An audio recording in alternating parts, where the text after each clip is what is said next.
दोस्तों, Kim Jong Un जिसे पूरी दुनिया जानती है, उसके खौफनाक नियम भी दुनिया जानती है, लेकिन यह शायद ही किसी को पता होगा कि उन्होंने अपनी पत्नी के लिए कितने खतरनाक नियम बना रखे हैं। किम जोंग उनकी पत्नी कैसे रहती है और उन्हें अपने पति के कठोर नियम को मानकर कैसे रहना पड़ता है, यह सुनकर भारत की सभी पत्नियां हैरान हो जाएंगी। और ये न्यूज इसलिए वायरल हो रही है क्योंकि हाल ही में किम जोंग उन ने अपनी पत्नी के खिलाफ जो कुछ किया ना दोस्तों, वह काफी चर्चा में है।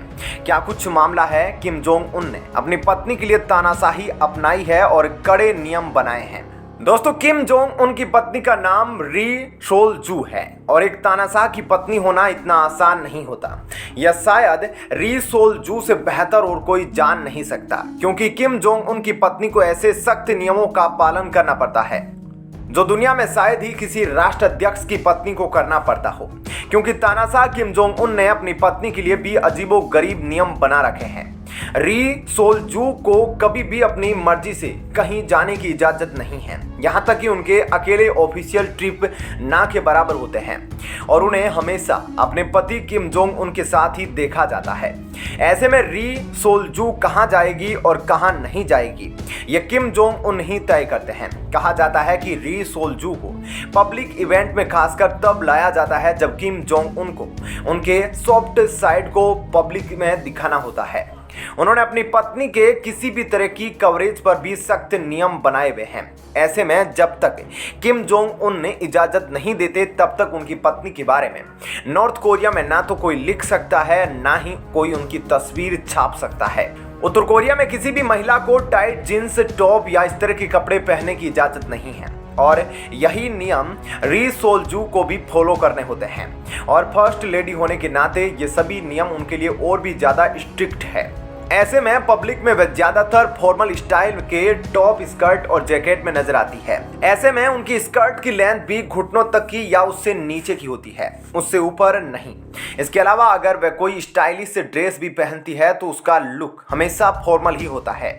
इसके साथ ही उन्हें ज्यादा इंच वाली हील पहनने की इजाजत नहीं है। इसके साथ ही इस कपल में प्रेगनेंसी को लेके फैसला भी किम जोंग उनका ही होता है। ऐसे में री सोल जू को यह फैसला लेने का हक नहीं है कि वह कितनी बार मां बनना चाहती है, यानी कि बच्चों से जुड़ा कोई भी फैसला किम जोंग उन के हाथों में ही होता है। बताया जाता है कि री सोल जू 3 बच्चों की मां है, लेकिन अभी तक इस बारे में ऑफिशियल पुष्टि नहीं की गई है, क्योंकि किम जोंग उन अपनी पर्सनल लाइफ को काफी ज्यादा सीक्रेट रखते हैं। इसके अलावा यह भी बताया जा रहा है कि री सोल जू की शादी के बाद अपने परिवार में मिलने तक की इजाजत भी नहीं दी गई थी। ऐसे में शादी के बाद ऐसा बहुत कम हुआ है जब वह अपने घर जा सकी हो या फिर अपने किसी परिजन से मिली हो, और इस फैसले को भी काफी ज्यादा सीक्रेट रखा गया है। इतना ही नहीं, किम जोंग उन ने अपनी पत्नी की पुरानी पहचान छुपाने के लिए उनका नाम तक बदल दिया था। कई मीडिया रिपोर्ट्स में यह भी कहा जाता है कि री सोल जू एक चीयर लीडर थी, लेकिन शादी के बाद किम जोंग उन ने उनकी सभी सीडी को जला दिया था और उनके सभी वीडियोज को डिलीट करवा दिए थे। इसके साथ ही तानाशाह ने अपनी पत्नी और बच्चों के लिए स्पेशल फोर्स भी बना रखी है जो 24 घंटे तक उनके हर काम और मूवमेंट पर नजर रखती है। दोस्तों, ऐसे में इस बारे में जानकर आपको कैसा लगा हमें कमेंट करके जरूर बताएं और साथ ही इस वीडियो को ज्यादा से ज्यादा लाइक और शेयर जरूर करें। दोस्तों, फरीदाबाद जो गुड़गांव से सटी जगह है, वहां पर बच्चा चोरी करने की घटना इतनी तेजी से बढ़ गई थी कि तकरीबन हर दिन 50 से भी ज्यादा केस इसके आते थे।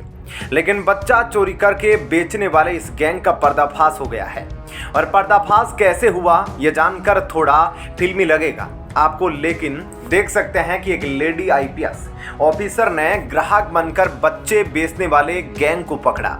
दोस्तों, यह महिला आईपीएस रेंज की अधिकारी है और वह काफी समय से नहीं पकड़ पा रही थी कि आखिर इन कामों में लिप्त कौन है, लेकिन उन्हें खुद ग्राहक बनना पड़ा और देखना पड़ा कि कौन उनके पास बच्चा बेचने आ रहा है, और इसी क्रम में गैंग को पकड़ लिया इस आईपीएस ऑफिसर ने। तो डिटेल में आपको खबर बताते हैं कि कहां की यह जानकारी है और कितने बच्चे चोरी हुए थे। ये तमाम चीजें अब जब आप लोग जानेंगे तो हैरान रह जाएंगे, इसलिए अब हम आपको इसी के बारे में विस्तार से बताने जा रहे हैं।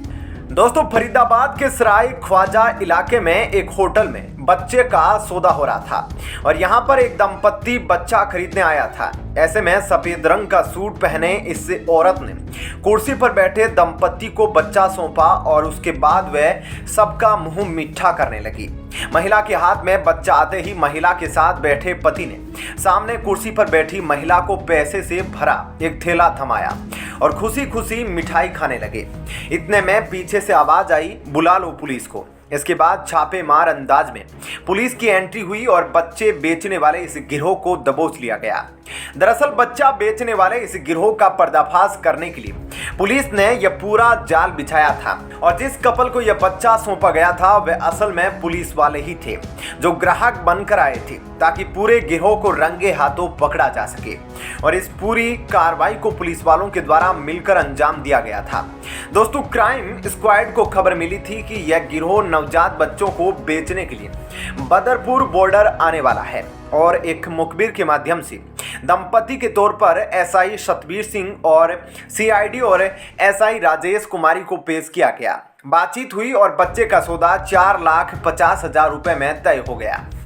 इसके बाद बाल कल्याण समिति और स्थानीय पुलिस की मदद से पुलिस स्क्वाड ने इस पूरे जाल को बुना और गिरोह को सराय ख्वाजा के इस होटल में बुलाया और पैसों से भरा लिफाफा उन्हें जैसे ही सौंपा गया तो आसपास मौजूद पुलिस ने उन्हें फौरन ही गिरफ्तार कर लिया। दोस्तों, सबसे पहले आप यह क्लिप देखिए कि कैसे पुलिस वालों ने इनसे मुलाकात की और बाद में पूछताछ के दौरान इन अपराधियों ने क्या क्या बताया है। सुनो, मैं बताऊं। कहाँ के रहने वाले हो? तो उत्तम नगर से। आप सुल्तानपुरी से। Okay, good. तो देखा ना दोस्तों आपने, ऐसे में नाम पता पूछने पर महिला ने अपना नाम मीनू बताया जो दिल्ली के उत्तम नगर की रहने वाली है, तो वहीं दूसरी महिला ने अपना नाम बबीता बताया जो दिल्ली के सुल्तानपुरी की रहने वाली है और दोनों ने खुद को ही रिश्ते में ननद भाभी बताया। पूछने पर उन्होंने इस बात की जानकारी भी दी कि उनका एक साथी यहाँ से कुछ ही दूरी पर पैसों का इंतजार कर रहा है। पुलिस ने बाद में दीपक नाम के इस आरोपी को गिरफ्तार कर लिया। पुलिस की गिरफ्त में आने के बाद इन तीनों आरोपियों ने बताया कि यह नवजात बच्चे हरियाणा के ही करनाल जिले के एक गरीब महिला के हैं और इन्होंने अच्छी परवरिश का झांसा देकर इस बच्चे को उसकी मां से लिया था। इसके साथ ही उन्होंने यह भी बताया कि इससे पहले उन्होंने दिल्ली में भी एक बच्चे को बेचा है। ऐसे में अब यह सभी आरोपी पुलिस की गिरफ्त में हैं और पुलिस अब उनसे कड़ी पूछताछ करने में जुटी है। तो दोस्तों, ऐसे में इस खबर के बारे में आपकी क्या राय है, हमें कमेंट करके जरूर बताएं और साथ ही इस वीडियो को ज़्यादा से ज़्यादा लाइक और शेयर जरूर करें।